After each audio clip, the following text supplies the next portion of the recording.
ಎಲ್ಲೆಡೆ fishing craze, ಮೀನು ಹಿಡಿಯುವ ಹವ್ಯಾಸ, ಹುಚ್ಚು.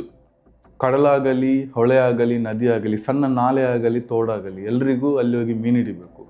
ನನಗೆ ಹೇಳಲಿಕ್ಕಿರೋದಿಷ್ಟೇ, ನೀವು ನಿಮ್ಮ ಹವ್ಯಾಸ ಕಂಟಿನ್ಯೂ ಮಾಡಿ, ಮೀನು ಹಿಡೀರಿ, ಆದರೆ ತಮ್ಮ ಜೀವ ಪಣಕ್ಕಿಟ್ಟು ಮೀನು ಹಿಡಿಬೇಡಿ.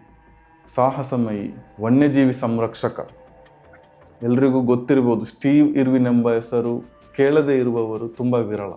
ಚಿಟಿಕೆಣಿಸುವಷ್ಟರಲ್ಲಿ ದೊಡ್ಡ ದೊಡ್ಡ ಮೊಸಳೆಗಳನ್ನೆಲ್ಲ ಹೋಗಿ ಹಿಡಿದ ಸ್ಟೀವ್ ಇರ್ವಿನ್ ಒಂದು ಸಣ್ಣ ಸ್ಟಿಂಗ್ರೆ ಎಂಬ ಮೀನು ತನ್ನ ಬಾಳದಿಂದ ಚುಚ್ಚುವ ಮೂಲಕ ಸಾಯಿಸುತ್ತೆ.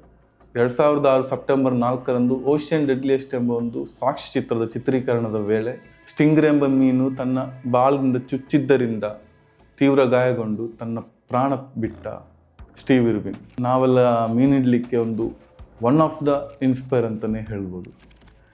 ಸಣ್ಣ ವಯಸ್ಸಲ್ಲೇ ಅವರನ್ನು ನೋಡಿ ಅವರು ಹೋಗಿ ಮೊಸಳೆ ಹಿಡಿಯುವ ಆ ಒಂದು ವಿಧವನ್ನು ನೋಡಿ ನಾವು ಸ್ಫೂರ್ತಿಯಾಗಿ ಮೊಸಳೆ ಹಿಡಲಿಕ್ಕೆಲ್ಲ ಹೋಗೋದಿಲ್ಲ, ಅಷ್ಟು ಧೈರ್ಯ ಇಲ್ಲ ನಮಗೆ.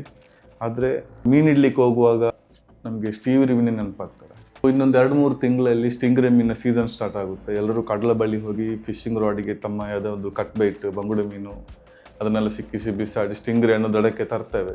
ಆ ದಡಕ್ಕೆ ತಂದ ತಕ್ಷಣವೇ ಅದರ ಬಾಲವನ್ನು ಕಟ್ ಮಾಡಿ ಮತ್ತು ಗಫ್ ಯೂಸ್ ಮಾಡಿ ಅದನ್ನು ಎಳೆದುಕೊಂಡು ಬನ್ನಿ. ಅಂದರೆ ಒಂದು 2-3 ಫೀಟ್ ದೂರನೇ ಇದ್ದು ಅದನ್ನು ಎಳೆದುಕೊಂಡು ಬನ್ನಿ.